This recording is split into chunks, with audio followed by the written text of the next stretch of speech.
Ақындардың орталығын, айтыс ақындарының жігіттеріміздің халықаралық одағын осындағы бөлімшесі деп қарап отырмыз. Өзден солай мәңгі құжаттарды солай келісіп болды. Мына жазба поэзияның шығыны жазба ақын қой бағып жүріп та шығуға болады, егін орып жүріп та шығуға болады. Айтыс ақын олай шыға алмайды. Ол орта керек.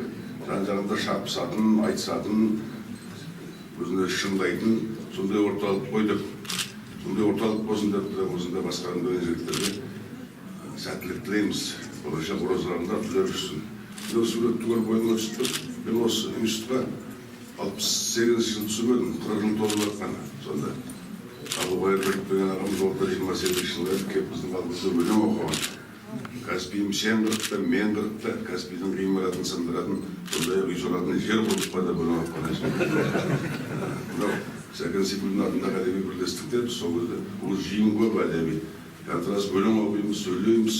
Сонда бізге сабақ берген қазақ әдебиеті газетінің сол кездегі бас редакторы Нұрмет Алтынбек ағамыз келіп, сол кешімізге қатысып, 50 бала түссе 50-мізді ағымыз ғой, олдан кейін қырамыз деп көреді.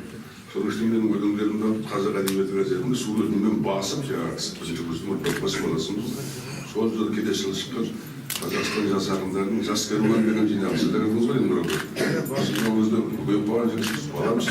Соған кіріп, кеудемізге намысып жүргеніміз есімде. Сол әдеби бірлестікке оразалы мені шақырып, жаңағы несіне қатысып, сіз білесіз ғой. Сол үйден көріп, соны бәйге осы көріп, бәйгенің алдын білмей-ақ кетті, осы кемдерін осы көріп, бізден осы көріп оразалы. Айналайын, жақсы, тамаша бала еді. Көңіл ешкімге қатты сөз айтпайтын, талант деген бойында бұрқырап тұр, арқата болды деген.